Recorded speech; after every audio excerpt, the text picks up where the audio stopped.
Hi, this is the Golden Ear Home Audio Review channel, and I wanted to talk about cables really quickly. So essentially, I have a new project. I'm going to be building a home theater slash audio room in the garage, and I'm going to need new cables. So looking around on Amazon, you can see that even if you go really cheap, cables are going to cost somewhere around $10 a pair to say $30 a pair, and that's like on the fairly cheap side. You will up with you can go up from there with audiophile, quote unquote audiophile cables and stuff. And so I didn't want to have to spend all my budget on cables, so I was kind of looking around like how can I get plenty of cables so I can pre-out to a power amplifier, connect my, you can see here's my nice dented CD player. I've got an Oppo DAC and a bunch of other stuff I need to hook up.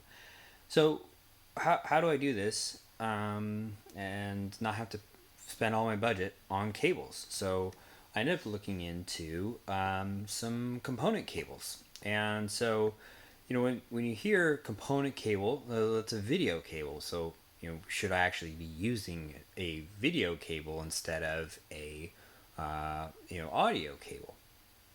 Well, several years ago, I bought some red and white RCA cables. And the other day, I went to pull them, unplug them. They have a pretty good connection. And I yanked this one a little too hard, and I pulled off the end. So you can see, I'm going to grab this. Here's the end right here. Came right out.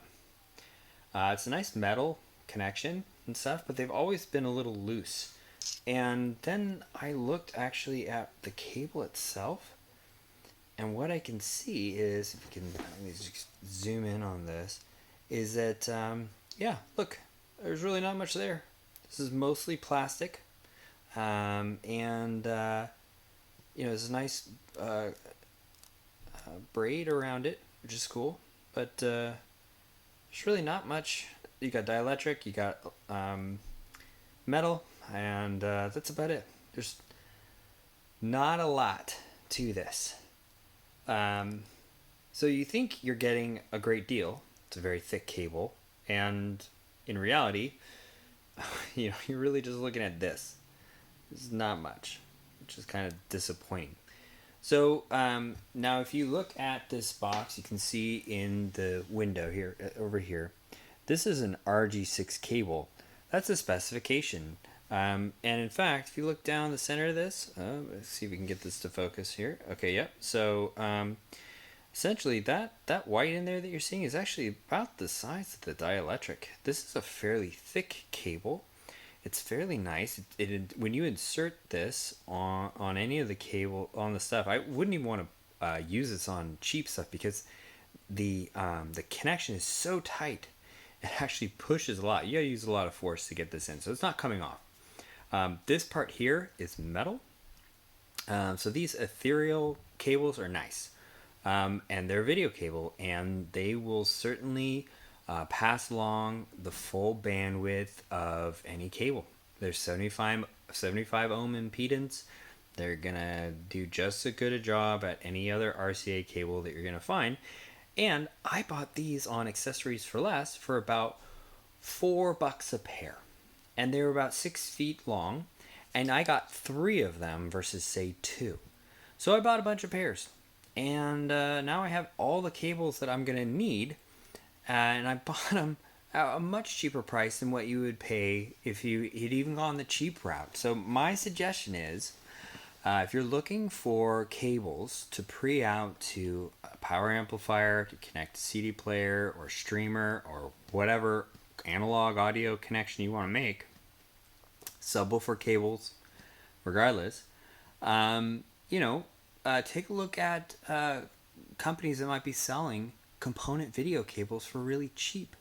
So this box here, on the back, there's a date and it says 2007. So this one's just been sitting on the shelf since 2007. But, I'm going to get great use out of it.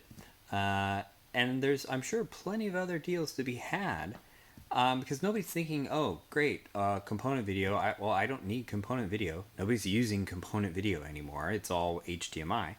So you get some great analog RCA cable connections for a good deal. I've had them in my system. I've been using them. I can't tell any difference between these, you know, cheap cable connections, other than the fact that they haven't broken. These had always kind of felt, though made of metal and nice, there's this part that would kind of unscrew all by itself a little bit. Just some little questionable things here and there. So just wanted to let people know, if you don't want to spend all of your budget on cables and you want to get something nice, look for some kind of audiophile, quote unquote, videophile component cables, and you might get a really great deal. So like I said, I got these on Accessories for Less. I'm not sponsored by them, and you get a great deal on some cables. Talk to you later.